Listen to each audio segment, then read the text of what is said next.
क्या हुआ? इन्वेस्टिंग सीखना है? आप ना बहुत लकी हो। कुछ साल पहले जब मैंने इन्वेस्टिंग शुरू की थी ना, तो मेरे पास बस बुक्स और मैगजीन्स होती थी, लेकिन आप इस तरह के वीडियोस से सीख सकते हो। Welcome to our new series learn with Upstox. अब आप चाहे स्टॉक्स में इन्वेस्ट करना चाहते हो, म्यूचुअल फंड्स में, गोल्ड में, आईपीओज में या रियल एस्टेट में, हम ना आपको सब कुछ बहुत सिंपल तरीके से एक्सप्लेन करने वाले हैं। तो चलिए शुरू करते हैं। और आज के इस वीडियो में हम ना जितने भी पॉपुलर इन्वेस्टमेंट ऑप्शंस हैं उनको डिस्कस करने वाले हैं। किसी ने सच ही कहा है, wealth is not built by saving, it is built by compounding. अक्सर हम लोग सोचते हैं कि काश अपने सेविंग्स अकाउंट में या कैश के रूप में कुछ बचत कर लेते हैं जो बुरे वक्त में या रिटायरमेंट में काम आएगी, लेकिन हम लोग ये अक्सर भूल जाते हैं कि पैसों को कैश के फॉर्म में सेव करने से ना उनकी वैल्यू कम हो जाती है। ये इन्फ्लेशन की वजह से होता है, जब चीजों के दाम महंगे हो जाते हैं। इसको ऐसे समझिए कि 2002 में जो चीजें आपको 1000 रुपए के अंदर खरीद सकते थे, क्या वही चीज आप आज उसी प्राइस में खरीद सकते हैं क्या? नहीं ना। इसलिए हमको पैसों को इन्वेस्ट करने की जरूरत है ताकि हम रिटायरमेंट के लिए रेडी हो सके और अपने फ्यूचर गोल्स को पूरा कर सके। अगर आपको यह ऑप्शन दिया जाए कि या तो आप अभी के अभी 10 लाख ले लो या फिर 1 पैसा ले लो जो हर दिन डबल होगा टिल 31 डेज, अब बताइए आप कौन सा चूज करेंगे? हमने ना बचपन में 2 टाइप के इंटरेस्ट कैलकुलेशन पढ़े थे। एक था सिंपल इंटरेस्ट और एक कंपाउंड इंटरेस्ट। सिंपल इंटरेस्ट समझने में भी और फॉर्मूला नोट करने में भी काफी इजी होता था, और वहीं कंपाउंड इंटरेस्ट काफी डिफिकल्ट। पर हमेशा से जो चीजें डिफिकल्ट लगती हैं वही चीजें एंड में अच्छा रिजल्ट देती हैं। कैसे? तो आइए समझते हैं एक इंपॉर्टेंट कंसेप्ट को जो मैजिक की तरह काम करता है, पावर ऑफ कंपाउंडिंग। तो अगर आपने 10 लाख रुपए लम सम चूज किया होता तो आपका ना 90 लाख का लॉस हो गया होता, और अगर आप 1 पैसे को, जो कि हर दिन डबल होगा टिल 31 डेज के ऑप्शन को चूज करते, तो आप करोड़पति बन जाते। जी हाँ, सही सुना आपने। चलिए समझते हैं ये कैसे होता है। तो जैसा कि आप इस टेबल से देख सकते हैं कि डे 1 पे 1 पैसा है और वो हर दिन डबल हो रहा है, तो डे 5 तक आपके पास 16 पैसा हो गया है। डे 10 पे ये अमाउंट बढ़ के 5 रुपए हो गया। डे 15 पे ये 160 रुपीज हो गया। डे 20 पे ये 5000 रुपीज से ज्यादा हो गया। डे 25 पे अब आपके पास 1.5 लाख रुपए से ज्यादा है, और फाइनली 31st डे पे मैजिकली आपके पास अब 1 करोड़ रुपए है। शॉकिंग ना? जब पहली बार मैंने ये देखा था ना, मुझे बहुत शॉक लगा था। हमारी ना साइकोलॉजी ही ऐसी रहती है कि हम 10 लाख रुपए सुन के ये सोचते हैं कि ये एक बड़ा अमाउंट है और इसके बदले आपको सिर्फ 1 पैसा दिया जा रहा था सेम डे पे। बट हमने ये ध्यान नहीं दिया कि 1 पैसा हर दिन डबल होगा तो कितना अमाउंट एंड तक इकट्ठा हो जाएगा। तो यही होता है power of compounding. Simple language में बात की जाए तो जो भी आपका प्रिंसिपल अमाउंट होता है उस पे तो इंटरेस्ट मिलता ही है, वो इंटरेस्ट कहीं नहीं जाने वाला। बट कंपाउंडिंग में ना आपको इंटरेस्ट पे भी इंटरेस्ट मिलता है। तो पावर ऑफ कंपाउंडिंग हमें रिजल्ट तो अच्छा देता है, बट उसके बदले वो आपसे कुछ मांगता भी है। पता है वो आपसे क्या मांगता है? वो आपसे मांगता है पेशेंस। यानी कि ये स्ट्रैटेजी तभी वर्क करेगी जब आप लॉन्ग टर्म के लिए इन्वेस्टेड रहेंगे। जैसे कि आप ये टेबल से देखेंगे तो फर्स्ट 10 डेज में अमाउंट सिर्फ 5 रुपए तक पहुंचा था, लेकिन 20th डे वो अमाउंट 5000 हो गया। 25th डे में वो 1 लाख हुआ, लेकिन आखिरी 6 दिनों में वो 1.5 लाख से सीधा 1 करोड़ हो गया। तो सपोज आपने स्टार्टिंग डेज में ही सोच लिया कि ये तो सिर्फ अभी तक 100 रुपए ही हुआ है, या फिर ये सोच लिया कि 25 डेज हो गए फिर भी ये अभी सिर्फ 1.5 लाख ही हुआ है, और आपने वहीं उसी दिन 25th डे पे विड्रॉ कर लिया होता, तो आपको 1.5 लाख मिलते जो अगले 6 दिनों में 1 करोड़ होने वाले थे। जब हम कोई प्रॉपर्टी या गोल्ड देखते हैं कि उसकी वैल्यू आज के डेट में कितनी बढ़ गई है, हमारे दिमाग में ना ये जरूर आता है कि काश इतने साल पहले उस प्रॉपर्टी या गोल्ड को खरीद लिया होता या इन्वेस्ट कर दिया होता तो कितनी वैल्यू बढ़ गई होती। और फिर हम रिग्रेट करते हैं कि क्यों हमने जल्दी शुरुआत नहीं की। हम अपना पैसा फिक्स डिपॉजिट में पार्क कर देते हैं और सोचते हैं कि हम काफी पैसा कमा रहे हैं, लेकिन ऐसा सच में होता नहीं है। एफडी में तभी इन्वेस्ट कीजिए जब आप कोई रिस्क नहीं लेना चाहते हो, लेकिन फिर आप ये उम्मीद मत कीजिएगा कि ये आपको रिटायरमेंट रेडी बना देगा, क्योंकि बैंक आपको ना आजकल 5-6% का रिटर्न देता है एफडी पे। अब उतना तो इन्फ्लेशन हो जाता है। तो इससे ना एक चीज तो समझ में आ जाती है कि एफडी आपको लंबे समय में कोई खास रिटर्न देने वाला नहीं है। दूसरा, अगर आप अपनी एफडी को मैच्योर होने से पहले रिडीम कर लेते हैं ना, तो पेनल्टी के रूप में आपका जो भी कमाया हुआ इंटरेस्ट होता है वो भी चले जाता है। यानी अगर मेरी 12,000 रुपए की एफडी अगले 5 साल में मैच्योर होने पर मुझे 16,000 रुपए देने वाली थी, और अगर मैंने उसे 3 साल में ही रिडीम कर लिया तो मुझे मेरे 12,000 रुपए ही वापस मिलेंगे, ना कि उस पे कमाया हुआ कोई इंटरेस्ट। तो अब आइए देखते हैं अगले एसेट क्लास गोल्ड की तरफ और जानते हैं कि वो कैसे बाकी एसेट क्लासेस से थोड़ा सा अलग है। तो क्या आपको पता है कि दुनिया का ना 11 से 12% गोल्ड इंडियन विमेन के पास है, लेकिन क्या ये सही इन्वेस्टमेंट ऑप्शन है? क्या सच में हमें इसे इन्वेस्टमेंट जैसे सोचना चाहिए? तो क्या गोल्ड ज्वेलरी खरीदना एकमात्र ऑप्शन है गोल्ड में इन्वेस्ट करने का? आइए जानते हैं। गोल्ड पहनते टाइम आपको कितनी चीजों का ध्यान रखना पड़ता है। उसके गिर जाने का, चोरी हो जाने का डर ना हमेशा बना रहता है। दूसरा, आपको उस पर मेकिंग चार्जेस यहां तक कि 3% जीएसटी भी देना पड़ जाता है, जिससे गोल्ड खरीदते टाइम ना काफी महंगा हो जाता है। तीसरा, आप इसको छोटी क्वांटिटी में नहीं खरीद सकते, यानी कि आप इसको 100 रुपए या 200 रुपए में नहीं खरीद सकते। और सबसे बड़ा लॉस ये रहता है कि इस पे आपको कोई रेगुलर इनकम मिलती ही नहीं, यानी आपको सालाना या महीने में कोई इंटरेस्ट पेमेंट नहीं मिलती। इन्हीं कमियों को दूर करने के लिए ना डिजिटल गोल्ड आया। ऐसे समझिए कि जैसे आप 1 ग्राम का गोल्ड कॉइन खरीद रहे होते हैं, तब आपको 5,000 रुपए देने पड़ जाते हैं। लेकिन डिजिटल गोल्ड में अगर 5 और निवेशक हैं जो गोल्ड कॉइन चाहते हैं, तब उसकी वैल्यू ना 5 लोगों में बढ़ती चली जाती है। यानी अब वही गोल्ड कॉइन 5 लोग मिलकर अफोर्ड कर सकते हैं। तो डिजिटल गोल्ड में सेफ्टी का कोई खतरा नहीं रहता, क्योंकि जिस कंपनी से आपने डिजिटल गोल्ड खरीदा होता है वो आपको 100 रुपए या 200 रुपए में भी गोल्ड खरीदने का अवसर प्रदान करती है। सेफ्टी और सिक्योरिटी का सरदर्द भी ना उस कंपनी का होता है और वो उनकी जिम्मेदारी होती है। और इस पर ना कोई मेकिंग चार्जेस भी नहीं देना पड़ता, क्योंकि ये डिजिटली हेल्ड कॉइन्स होते हैं। लेकिन इसमें भी आपको 3% जीएसटी देना पड़ जाता है, यानी सब कुछ अच्छा है ऐसा नहीं हो पाता। और इस पे भी आपको कोई रेगुलर इनकम भी नहीं मिल पाती। इन्हीं कमियों को दूर करने के लिए आ गया एक और ऑप्शन गोल्ड खरीदने का, जो है सॉवरिन गोल्ड बॉन्ड। तो सॉवरिन गोल्ड बॉन्ड ना आपको 2.5% का एनुअल इंटरेस्ट पेमेंट देता है, और अच्छी बात यह है इस पे कोई आपको जीएसटी भी नहीं देना पड़ता। सेम गोल्ड की तरह इस पर भी आपको वही वाला कैपिटल एप्रिसिएशन होता है, और सबसे अच्छी बात है कि आप इसे शेयर की तरह ट्रेड कर सकते हैं।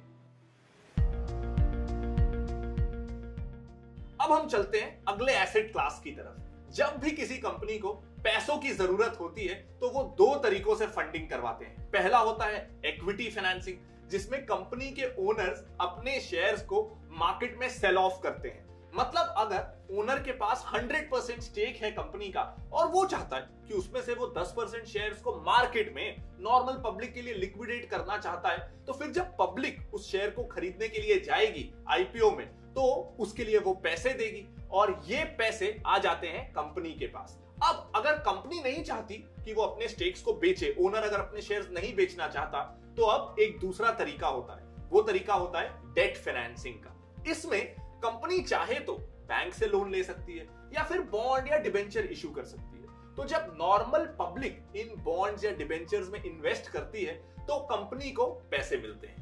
बट जनरली ना लोगों को ये बहुत बड़ा मिसकंसेप्शन होता है कि बॉन्ड्स एंड डिबेंचर्स तो सिमिलर ही होते हैं। तो चलिए आज हम यही समझेंगे कि आखिर बॉन्ड्स और डिबेंचर्स में क्या सिमिलैरिटीज है और मोर इंपॉर्टेंटली क्या डिफरेंस है। तो दोनों ही चीजें, बॉन्ड्स एंड डिबेंचर्स में ये सिमिलैरिटी तो होती है कि ये दोनों ही एक तरीके का लोन है किसी भी कंपनी के लिए, और दोनों पे ही फिक्स्ड इंटरेस्ट रेट होता है, और ये लोन एकदम फिक्स्ड टाइम पीरियड के लिए होता है। तो अब ना ज्यादा इंपॉर्टेंट चीज की बात करते हैं। अब बात करते हैं दोनों के बीच के डिफरेंसेस की। तो बॉन्ड जनरली सिक्योर्ड लोन की कैटेगरी में आते हैं। इसका मतलब यह है कि कंपनी बॉन्ड्स जब इश्यू करती है तब वो पब्लिक को कोलैटरल में कुछ रखती है, ताकि कल को अगर कंपनी पे ना कर पाए तो उस पब्लिक को कोलैटरल यूज करके अपने पैसे रिकवर करने का मौका मिल सके। वहीं दूसरी तरफ डिबेंचर्स ना सिक्योर्ड भी होते हैं और अनसिक्योर्ड भी होते हैं। अनसिक्योर्ड डिबेंचर्स में हम पर्सनल लोन का एग्जांपल ले सकते हैं, जिसपे हमें कोई कोलैटरल तो नहीं रखना होता, बट उसमें इंटरेस्ट रेट काफी हाई होता है। इवन अगर कंपनी कल को लिक्विडेट होने वाली होती है तो हमेशा कंपनी के एसेट से रियलाइज होने वाला पैसा पे करते वक्त बॉन्ड होल्डर्स को ना फर्स्ट प्रायोरिटी दी जाती है, और फिर आते हैं सिक्योर्ड डिबेंचर होल्डर्स, और फिर आते हैं अनसिक्योर्ड डिबेंचर्स। अब ना हम बात करते हैं अगले एसेट क्लास की, जो बहुत तेजी से पिछले कुछ सालों में इंडिया में पॉपुलर हुआ है।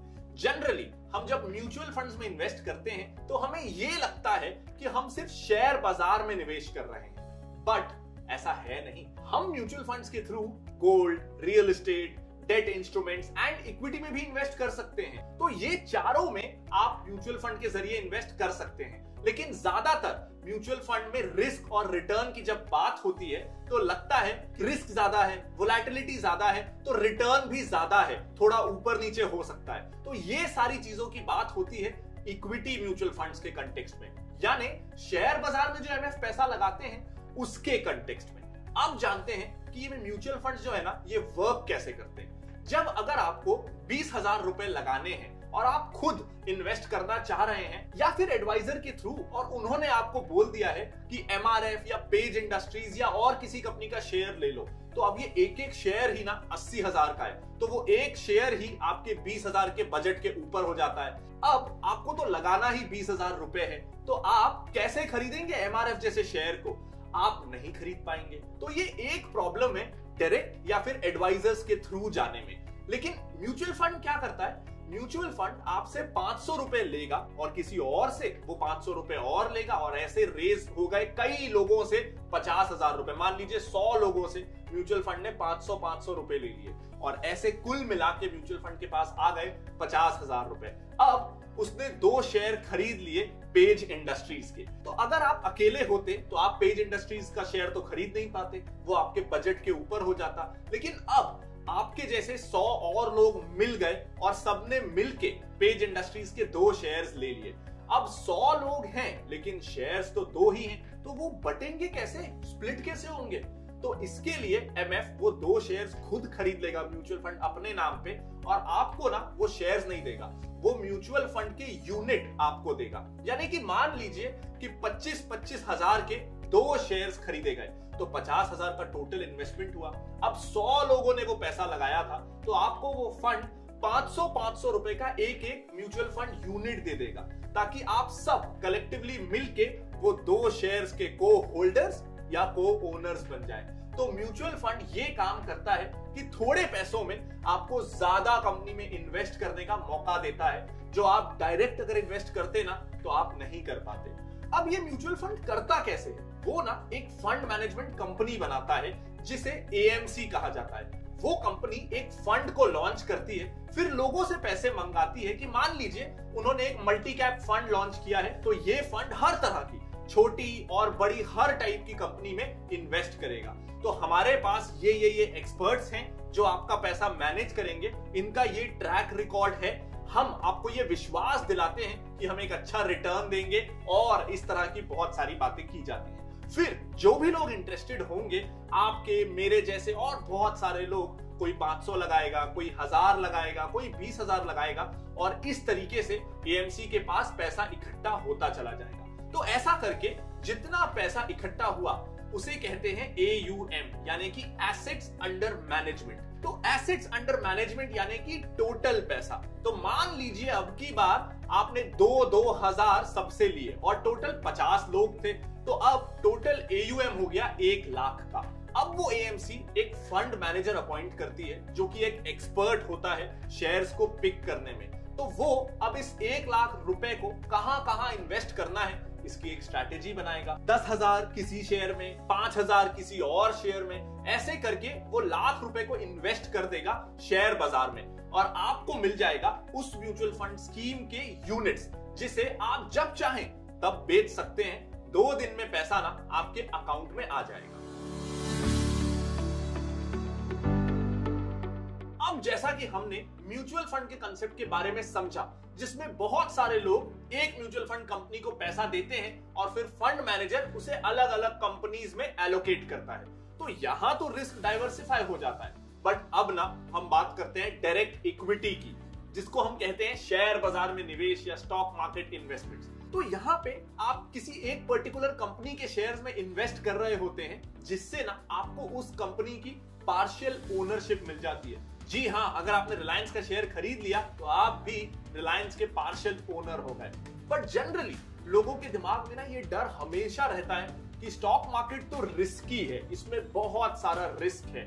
तो ऐसे में क्या सच में आपको शेयर बाजार में या स्टॉक मार्केट में डायरेक्टली बिना किसी एक्सपर्ट की मदद के इन्वेस्टमेंट करना चाहिए? क्या स्टॉक मार्केट में डायरेक्ट इन्वेस्टमेंट का कुछ फायदा है भी या नहीं? तो जैसा हमने देखा कि इक्विटी, चाहे वो म्यूचुअल फंड हो या स्टॉक्स, दोनों ही, क्योंकि वो इक्विटी है तो वो बॉन्ड्स, डेट या एफडी से ज्यादा रिटर्न्स तो देते हैं, लेकिन हमको कंपैरिजन करना है डायरेक्ट इक्विटी का एमएफ से। तो अब अगर हम डायरेक्ट इक्विटी और म्यूचुअल फंड इन दोनों को कंपेयर करें ना, तो कंपैरेटिवली यस, स्टॉक्स में थोड़ा रिस्क ज्यादा होता है।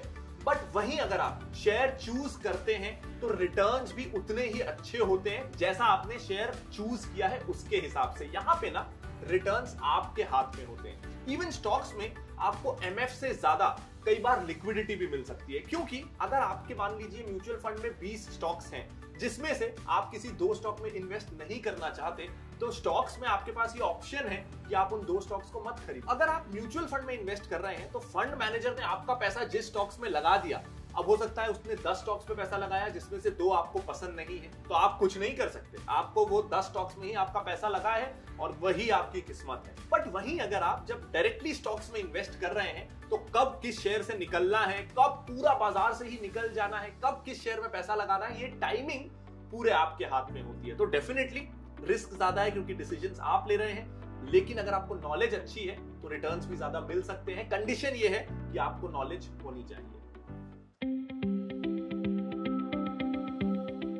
अब बात करते हैं रियल एस्टेट की। रियल एस्टेट को ना हमेशा से एक कन्वेंशनल और पॉपुलर एसेट इंडिया में माना जाता है इन टर्म्स ऑफ इन्वेस्टमेंट। अगर आप कोई घर खरीदते हैं तो डेफिनेटली उसकी वैल्यू टाइम के साथ तो बढ़ेगी ही, और साथ ही आपको रेंटल इनकम भी मिल सकती है। बट हिस्टोरिकली देखा जाए ना तो रियल एस्टेट ने 9 to 10% का ही रिटर्न दिया है पर ईयर। इसके साथ इसमें 2 मेजर प्रॉब्लम्स भी हैं। फर्स्ट ऑफ ऑल, आप अपनी स्मॉल सेविंग्स जो है उसे यूज नहीं कर सकते। आपको अमाउंट लैक्स में या करोड़ में रिक्वायर्ड होगा। इसके साथ रियल एस्टेट में आपको लिक्विडिटी की प्रॉब्लम आती है, यानी कभी आपको बेचना हो तो महीनों लग जाते हैं। ऐसा नहीं है कि आज सोचा और कल बेच दिया, आपको महीनों लगेंगे एक बायर ढूंढने में, और अगर लैंड कहीं रिमोट जगह पे है ना तो फिर भूल ही जाइए। बट उस घर का क्या जिसमें आप रहते हो, जिसे आप अपनी पर्सनल कैपिटल का पार्ट मानते हो, तो क्या महंगा घर खरीदने से आपकी पर्सनल कैपिटल इंक्रीज हो जाएगी? घर को कुछ लोग एसेट मानते हैं, वहीं कुछ लोग लायबिलिटी, क्योंकि अगर आप खुद के घर में रह रहे हो तो डेफिनेटली आप रेंट सेव कर रहे हो, जिससे कैश आउटफ्लो नहीं हो रहा है, और इवन आप घर से रेंटल इनकम जनरेट कर सकते हो या घर को मॉर्गेज रख के लोन ले सकते हैं। बट वहीं घर लायबिलिटी भी हो सकती है, क्योंकि कैश आउटफ्लो हो रहा हो अगर in terms of maintenance, repair charges, taxes, insurance, interest, loan, सांस चली गई, इतने सारे एक्सपेंसेस होते हैं घर लेने पे। इंडिया में ना लेकिन हमेशा से लैंड और हाउसिंग फैसिलिटी की स्कैर्सिटी रही है, क्योंकि पॉपुलेशन हमेशा बढ़ती रही, पॉपुलेशन काफी ज्यादा है, तो इसलिए उसकी वैल्यू रियल एस्टेट की इंक्रीज होगी विद टाइम। बट आज की डेट में जब आप रियल एस्टेट बाय करते हो, वो बहुत सी एमिनिटीज के साथ आता है, जैसे कि क्लब, गार्डन, पूल, ये जो आजकल वर्ल्ड कॉलोनीज हैं उनमें, तो इसका ये मतलब है कि आप सिर्फ घर नहीं ले रहे हो, आप एक एक्सपीरियंस बाय कर रहे हो। अब आपका घर लैंड बिल्डिंग से काफी अलग हो जाता है, क्योंकि आप तो ये एक्सपीरियंस बाय कर रहे हो। तो ये जो एक्सपीरियंस आप बाय कर रहे हो अपने रियल एस्टेट इन्वेस्टमेंट के साथ, वो इन्वेस्टमेंट नहीं है, वो एक्सपेंडिचर है। तो जितना ज्यादा आप एमिनिटीज ऐड करते जाओगे, उतना एक्सपेंसिव आपका घर होगा और इनडायरेक्टली आपका मंथली एक्सपेंस ना बढ़ता चला जाएगा। तो ऐसे केस में आप जो घर में रह रहे हो वो एक ट्रू एसेट है, ऐसा हम नहीं कह सकते, वो इन्वेस्टमेंट नहीं है। तो आई होप कि ये बेसिक्स ऑफ इन्वेस्टिंग वाली वीडियो आपको पसंद आई होगी। अगर हाँ, तो इस वीडियो को लाइक जरूर कर दीजिएगा और अपने दोस्तों के साथ शेयर करना बिल्कुल मत भूलिएगा। कोई अगर डाउट है तो आप कमेंट करके उसे पूछ भी सकते हैं। साथ ही आप इस चैनल को सब्सक्राइब कर लीजिएगा ताकि अपस्टॉक्स की तरफ से इस तरह की और नॉलेजेबल वीडियोस का नोटिफिकेशन आपको मिलता रहे। Thank you.